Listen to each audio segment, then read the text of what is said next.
Hello everyone. तो आज आप सभी का स्वागत है मेरे ब्लॉग में। जी हाँ, ये है मेरा फर्स्ट ब्लॉग। और आज मैं जा रही थी अपनी दादी, जो मेरी दादी सास है, उनके मायके। उनके यहाँ मायके में एक मुंडन का फंक्शन था, तो मैं उसको अटेंड करने के लिए जा रही थी। तो मुझे लगा कि ब्लॉग शुरू करने के लिए इससे अच्छा दिन नहीं हो सकता। तो आज मैंने स्टार्ट किया है। होप सो आप लोगों को पसंद आएगा। तो आज मुझे क्योंकि दादी के मायके जाना था, वो मेरी ससुराल दादी मतलब दादी सास है, तो वो उनका मायका मेरी ससुराली हुआ। तो मुझे इसलिए साड़ी पहननी थी, तो मैंने साड़ी पहन ली। और साड़ी पहनने के बाद में मैं तैयार हुई, क्योंकि दादी के इंस्ट्रक्शंस थे कि बहुत अच्छे से तैयार होके जाना है। क्योंकि मैं फ़र्स्ट टाइम वहाँ पे जा रही थी, तो मैंने फिर तैयार होना शुरू किया। और पर्सनली मुझे खुद साड़ी पहनना बहुत पसंद है। तो मैं हमेशा जब भी कोई फंक्शन होता है, इन लॉज़ में हो, इवन मायके में भी हो, तो मैं साड़ी ही पहनती हूँ। मुझे साड़ी पहनना बहुत पसंद है। तो आज क्योंकि पहले से बोला गया था कि मुझे अच्छे से तैयार होना है, तो मैंने सोचा कि आज मैं अच्छे से तैयार होंगी। तो लेकिन उतना टाइम नहीं था मेरे पास तैयार होने के लिए, तो मैंने जितना भी टाइम था उसमें मैंने जो भी पॉसिबल हुआ उस तरीके से मैंने अपने आप को तैयार किया। तो सबसे पहले तो मैंने अपने क्योंकि मुझे आज जो है सर पे भी लेना होगा, क्योंकि ससुराल में एक्चुअली जहाँ पे मैं जा रही हूँ वो गांव है, तो वहाँ पे थोड़ा सा मतलब सर पे भी पल्लू लेना होगा। तो इसलिए मैंने उस हिसाब से पिन लगाया अपनी साड़ी में कि मैं बाद में यदि मुझे सर में लेना होगा तो मैं आराम से ले सकती हूँ। उसी के हिसाब से मैंने लेंथ जो है पल्लू की सेट करी। और उसके बाद में क्योंकि चूड़ियाँ भी पहन के जानी होती है, और मुझे एक्चुअली चूड़ियों से थोड़ी सी एलर्जी हो जाती है, तो मैं बहुत ज़्यादा चूड़ियाँ नहीं पहन पाती हूँ, अवॉइड करती हूँ। मेरे हाथ में इचिंग होने लगती है, रैसेस हो जाते हैं। तो मैंने सोचा कि मैं एक बार सेट बना के रख लेती हूँ, और उसके बाद मैं वहाँ पे जाके इसको पहन लूँगी। तो वही मैं प्रिपेयर कर रही थी।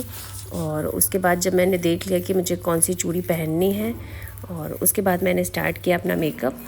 तो क्योंकि बहुत ज़्यादा टाइम नहीं था मेरे पास, क्योंकि मुंडन का जो फंक्शन था वो गंगा के घाट पे होता है, गंगा के घाट के किनारे मुंडन होता है, और वो मॉर्निंग में ही होता है। तो वो मतलब मॉर्निंग में होने वाला था 9 बजे के करीब। और हमें क्योंकि जहाँ पे गंगा घाट है और जहाँ पे घर है मेरा वो दूर है, तो हमें यहाँ से वहाँ पहुँचने में कम से कम 2 से ढाई घंटे लगने वाले थे।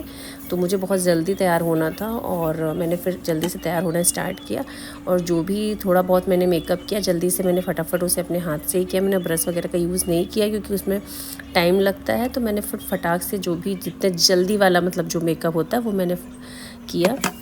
और जब मैं मेकअप कर रही थी उसी बीच में कई बार मुझे मेरे इन लॉज़ ने आवाज़ लगाई कि जल्दी करो, टाइम हो गया ऑलरेडी, हम बहुत लेट हो चुके थे। बट क्योंकि थोड़ा बहुत तो मेकअप करके जाना ही था, तो मैंने बहुत ही स्पीड में मतलब जल्दी से जो भी हो पाया, आधी चीज़ें मैं भूल भी गई इवन, बट मैंने जो भी था मैंने जल्दी जल्दी किया। और क्योंकि उसके बाद में ज्वेलरी वगैरह भी पहननी थी, तो जल्दी से मेकअप ख़त्म करके मैंने अपनी ज्वेलरी वगैरह जो मुझे पहन के जानी थी वो मैंने पहनी।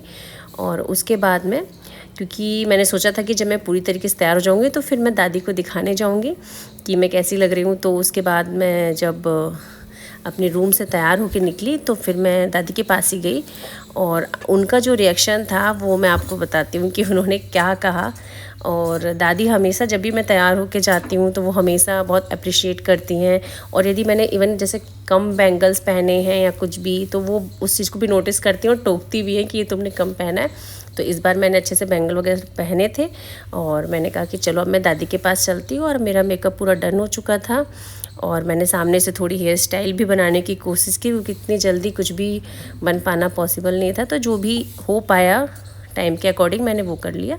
और अब मैं पूरी तरीके से तैयार हो गई हूँ, और अब मैं जा रही हूँ अपनी दादी के पास। तो उससे पहले मैंने सोचा थोड़ा सा और टचअप रह गया था तो वो भी कर लेती हूँ, क्योंकि हमें 2 से ढाई घंटे का सफ़र करके फिर जाना है। तो थोड़ा सा अच्छे से मैंने कहा कि सब देख लूँ, प्रॉपर फाइनल कर लूँ, उसके बाद ही मैं जाऊँगी। तो अब मैं जा रही हूँ दादी के पास, और देखते हैं उनका क्या रिएक्शन होता है।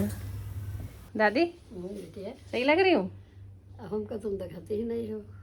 ये देखो। हाँ, अब दिखा रही हो। अब तो हमारा बेटिया हीरा बनी हो। लग रही हूँ आपके मायके जाने लायक? हाँ बिल्कुल, मैं का कोई तो है हिंदुस्तान में रहा था। हाँ ठीक है, लगनी चाहिए ना पत्ते बहू क्या? हाँ, ठीक है, हमसे बढ़ के जाए बेटिया। ठीक है, जा रही हूँ, बाय बाय। Bye bye.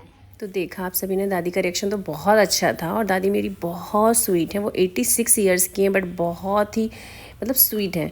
तो अब हम जो है रास्ते में हैं, और ऑलरेडी हम लेट हो चुके हैं।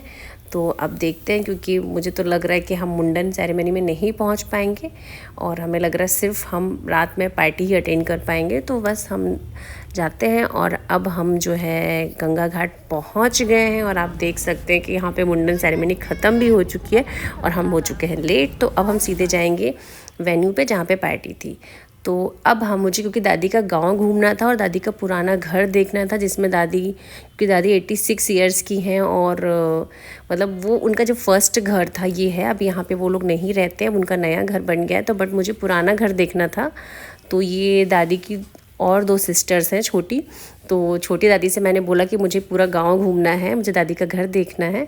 तो आज हमने बहुत फ़न किया, पूरी दादी के पूरे गांव में गए, घूमे, उनका पुराने घर देखे, जो भी उनके 2 पुराने घर थे, और उसके बाद हम वापस आ गए अपने घर के लिए। तो मुझे तो आज बहुत मज़ा आया। आपको ये मेरा ब्लॉग कैसा लगा मुझे ज़रूर बताइएगा। मिलते हैं एक नए वीडियो में, तब तक के लिए बाय बाय।